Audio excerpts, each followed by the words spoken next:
రామయ్య సుగుణమ్మల గర్భాన జన్మించి నలుగురి అన్నల ముద్దులు చెల్లిగా గో పూజలు చేసి గో గర్భాన్ని దాల్చి అగ్నికి ఆహుతైపోతామని చెప్పేసి మునీశ్వరుడు శాపం ఇచ్చాడు. అమ్మవారు ఎంతో బాధతోటి పరమశివుని చెంత వెళ్ళి పాదాల చెంత నుండి అమ్మవారు మరి కన్నీరు మున్నీరుతోటి ఏడుస్తున్నారట. పరమశివుని దగ్గరికి వెళ్ళి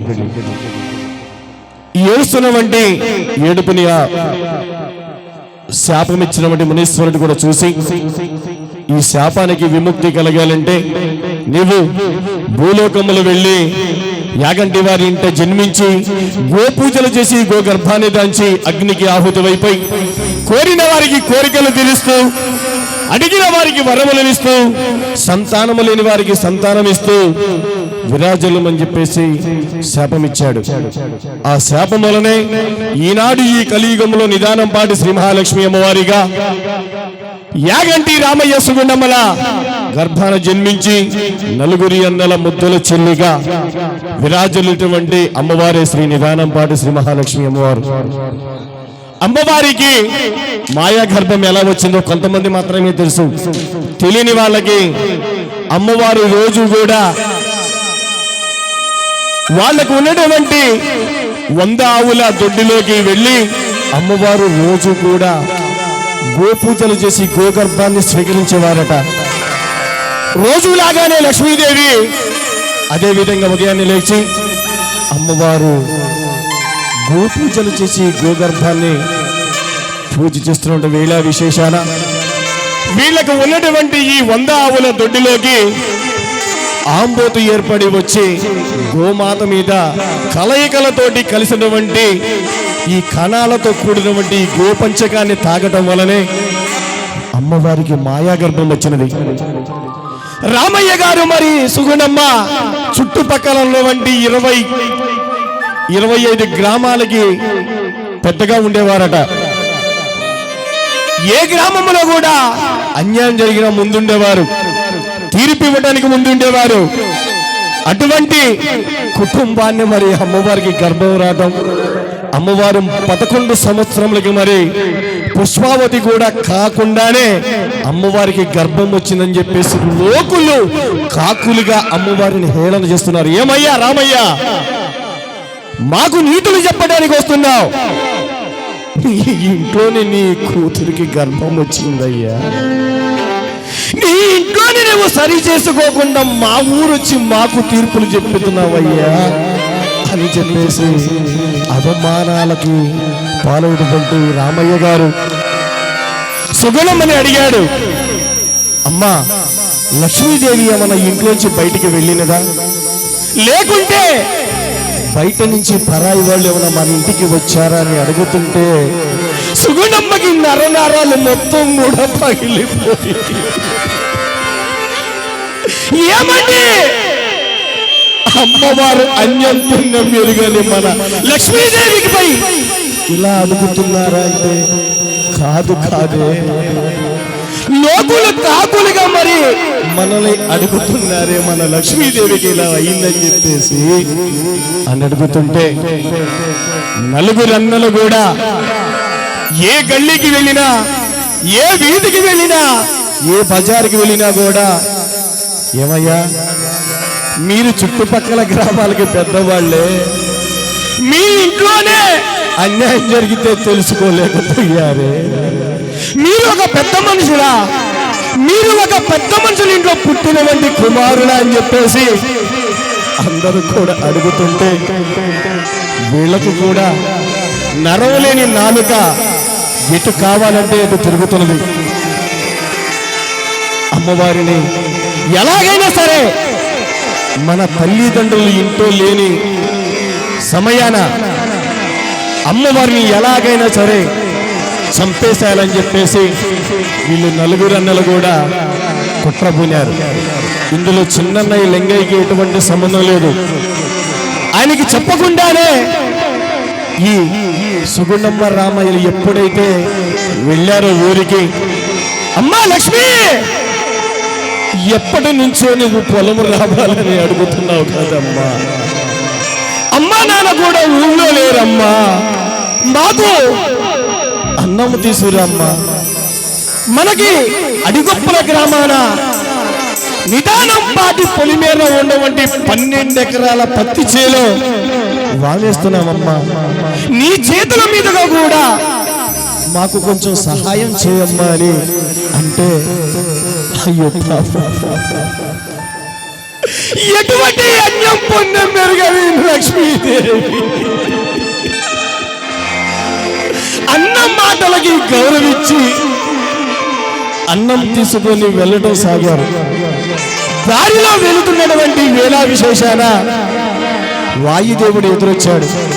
అమ్మా లక్ష్మి, నీ అన్నలు నిన్ను చంపేయటానికి పన్నం పూజారమ్మా అని అన్నా కూడా వాయుదేవుడు మాట వినలేదు. మా అన్నలు అలా చేసేవాళ్ళు కాదు, లేక లేక వాళ్ళ ఇంటిలో పుట్టినటువంటి చిన్నారి లక్ష్మిని, శ్రీలక్ష్మిని అని చెప్పినారు. వరుణ దేవుడు వచ్చాడు, వాయుదేవుడు వచ్చాడు, అగ్నిదేవుడు వచ్చాడు, చివరిగా నాగేంద్ర స్వామి వారు కూడా వచ్చి చెప్పారు, అమ్మా నీ అన్నలే నిన్ను అగ్నికి ఆహుతి చేయబోతున్నారమ్మా, నువ్వు వెళ్ళొద్దమ్మా లక్ష్మి అని చెప్పినా కూడా అన్న మాటలకి మాట తప్పకుండా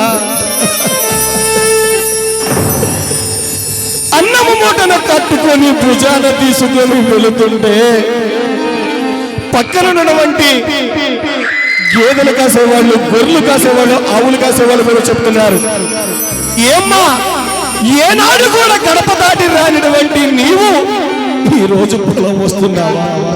మాకేదో కీడు శంకిస్తుందమ్మా, నువ్వు రామాకమ్మా వెళ్ళిపోమ్మని చెప్పినా కూడా అన్నల మాటకి జవదాటని లక్ష్మీదేవి పొలానికి అన్నం తీసుకొని వచ్చారు.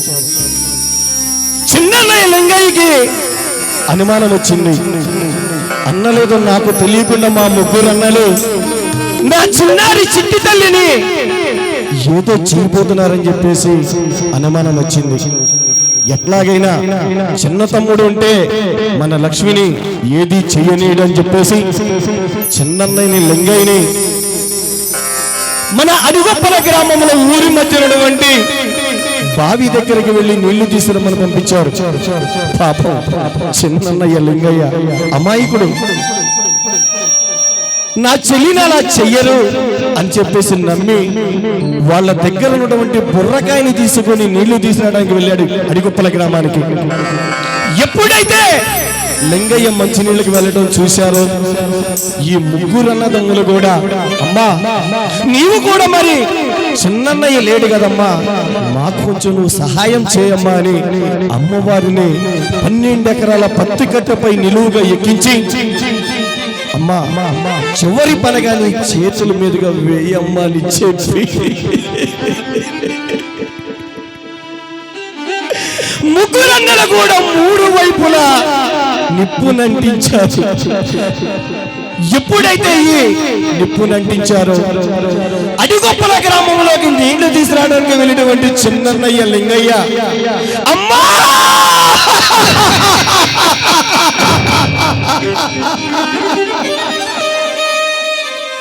లక్ష్మి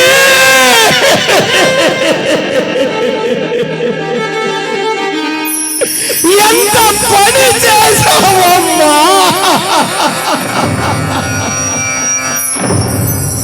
అని ఏడుస్తూ ఉన్నాడు. చిన్నన్నయ్య వచ్చే సమయానికి 3 వైపులో కూడా నిప్పునంటించారు. నిప్పునంటించేసరికి తగతగ మండుతున్నటువంటి మంటల్లో లక్ష్మీదేవి ఆవుతూనే దహనమైపోయారన్నమాట. అమ్మా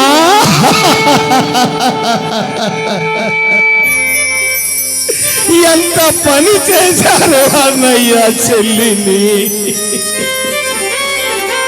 అని వచ్చి బాధపడుతున్న వేదనలో కూడా అమ్మవారు ఎప్పుడైతే అగ్నిలో దహదగ మండుతున్న అగ్నిలో కాలిపోయారో అమ్మవారి గర్భంలో ఉన్నటువంటి నందీశ్వరుడు బయటపడ్డాడు.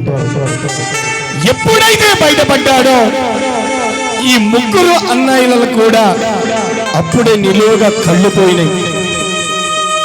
ఇప్పటికి కూడాను, ఈ రోజుకు కూడాను ఈ ముగ్గురు అన్నదమ్ములకి ఎక్కడికి వెళ్ళినా తినడానికి తిండి లేక, ఉండటానికి నీడ లేక ఉంది. చిన్నన్నయ్య లింగయ్య ఈనాడు మరి లక్ష్మీదేవికి తోడుగా ఎప్పుడు కూడా నీ శిరసు పైన ఉంటానని చెప్పేసి 5 పడగల ఆదిశేషుడుగా అమ్మవారికి తోడుగా ఉన్నటువంటి అన్నయ్య మరి చిన్నన్నయ్య లింగయ్య. అమ్మవారు కలలోకి వచ్చి చెప్పారు, ఏనాడైతే నన్ను ఈ అగ్నిలో దహనం చేశారో ఇక్కడే నన్ను శిలగా వెలిసి ఈ నిదానం పాటి పొలిమేర అరిగొప్పల గ్రామాన పొలిమేరన నన్ను ఇక్కడే గుడి కట్టండి, నాకు ఎటువంటి పైన కప్పు వేయొద్దు. ఎప్పుడూ కూడా నేను ఎప్పుడైతే అగ్నిలో దగ్గని మండిపోయానో అదే విధంగా నాకు పైన కప్పు లేకుండా ఎండకి ఎండుతూ వానకి తడుస్తూ చలికి గజగజ వణుకుతూ ఉంటానని చెప్పేసి అమ్మవారు చెప్పారు. ఆనాటి నుంచి కూడా ఈనాటి వరకు కూడా అమ్మవారికి ఎక్కడ ఏ గ్రామానైనా, ఏ వీధిలో అయినా, ఏ గల్లీలో అయినా నిదానం పాటి శ్రీ మహాలక్ష్మి అమ్మవారి సన్నిధానం ఉంది అంటే ఎక్కడ కూడా కప్పు ఉండదు. ఒకవేళ కప్పు ఉంటే అది నిదానం పాటి శ్రీ మహాలక్ష్మి అమ్మవారి సన్నిధానమే అవ్వదు, ప్రాంగమే అవ్వదు. ఆనాడే మరి అమ్మవారు కోరిక మేరకు ఇప్పటికీ కూడాను ఎక్కడైతే అమ్మవారు వెలుస్తారో అక్కడ కప్పు లేకుండా విరాజిల్లినటువంటి కోరిన కోరికలు తీస్తున్నటువంటి అమ్మవారు శ్రీ నిదానం పాటి శ్రీ మహాలక్ష్మి అమ్మవారు. అగ్నికి ఆహుతివైనా అమ్మోరు తల్లివమ్మా,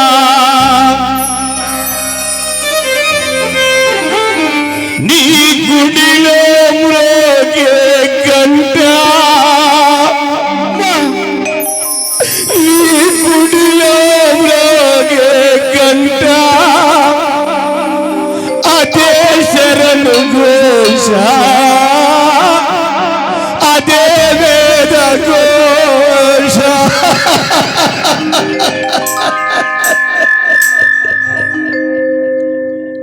అగ్నికి ఆవుతువైనా అమ్మోరు తల్లివమ్మా, అగ్నికి ఆవుతువైనా అమ్మోరు తల్లివమ్మా, అగ్నికి ఆవుతువైనా అమ్మోరు తల్లివమ్మా, అగ్నికి ఆవుతువైనా అమ్మోరు తల్లివమ్మా, నీ గుడిలో మోగే గంట అదే శరణు ఘోష, అదే వేద ఘోష.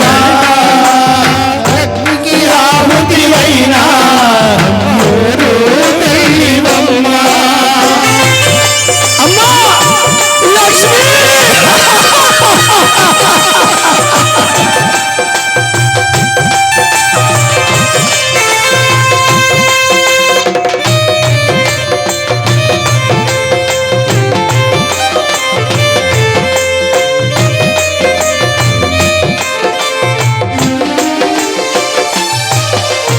అన్యం పుణ్యం తెలియని వాళ్ళము ఆదుకోవమ్మా, మము మాదుకోవమ్మా, అన్యం పుణ్యం తెలియని వాళ్ళము ఆదుకోవమ్మా, మము మాదుకోవమ్మా, అన్యం పుణ్యం తెలియని వాళ్ళము ఆదుకోవమ్మా, మము మాదుకోవమ్మా, తెలియని వాళ్ళము ఆదుకోవమ్మా, ఆదుకోవమ్మా,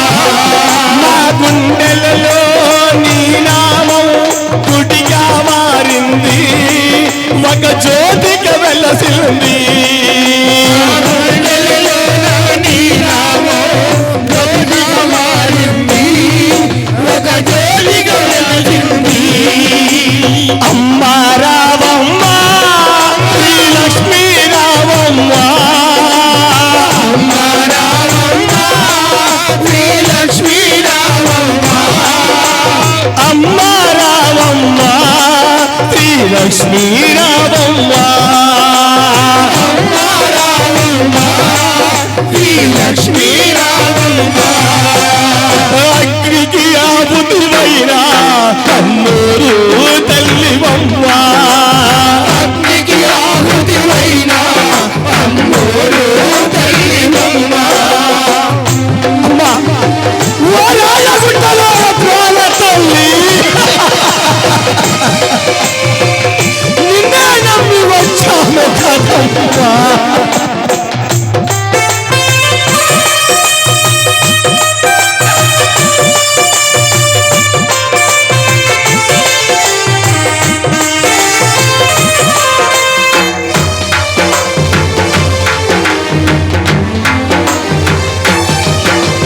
ఇప్పుడు కూడా నయవంచకులు జగతిలో ఉన్నారు ఈ జగతిలో ఉన్నారు ఇప్పుడు కూడా నయవంచకులు జగతిలో ఉన్నారు ఈ జగతిలో ఉన్నారు ఇప్పుడు కూడా నవవంచకులు జగతిలో ఉన్నారు ఈ సృష్టిలో ఉన్నారు ఇప్పుడు కూడా నయవంచకులు జగతిలో ఉన్నారు ఈ సృష్టిలో ఉన్నారు జగతిలో జరిగే ఈ దుర్మార్గం ఆపేదన్నటికి హతమాచేదన్నటికి జగతిలో జరిగే ఈ దినాలు ఆపేదన్నటికి మరి ఆపేదన్నటికి కదలి రావమ్మా కనులిప్పి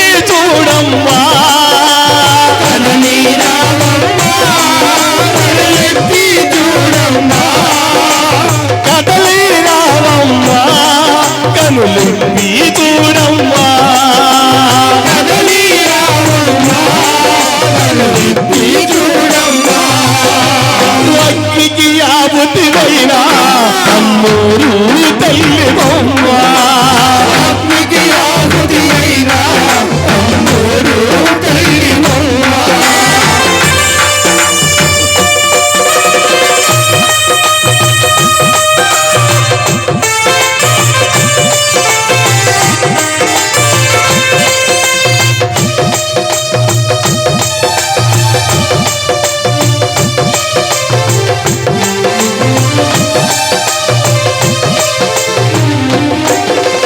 కళ్ళలోనైనా ఇళ్ళలోనైనా మరువగలేమమ్మా ఇలలోనైనా ఇలలోనైనా మరువగలేమమ్మా ఆ కళ్ళలోనైనా ఇళ్ళలోనైనా మరువగలేమమ్మా ఇలలోనైనా ఇలలోనైనా మరువగలేమమ్మా చల్లని చూపులు భక్తుల మోమక కదలి రావమ్మా చల్లని చూపులు భక్తులను కదలి రావమ్మా కనులిప్పి చూడమ్మా కనులెత్తి చూడమ్మా అగ్నికి ఆపుతివైనా అమ్మూరు తల్లివమ్మా అయినా అమ్మోరు తల్లివమ్మా ఈ గుడిలో మోగే గంట అదే చరణ ఘోష అదే వేద ఘోష గుడిలో మోగే గంట అదే శరణ ఘోష అదే శరణ ఘోష కదలి రావమ్మా కనులిప్పి చూడమ్మా కదలి రావమ్మ కనులిప్పి చూడమ్మా కదలి రావమ్మా కరుణించగరావమ్మా కదలి రావమ్మ కరుణించగరావమ్మ అగ్నికి ఆపుతివైనా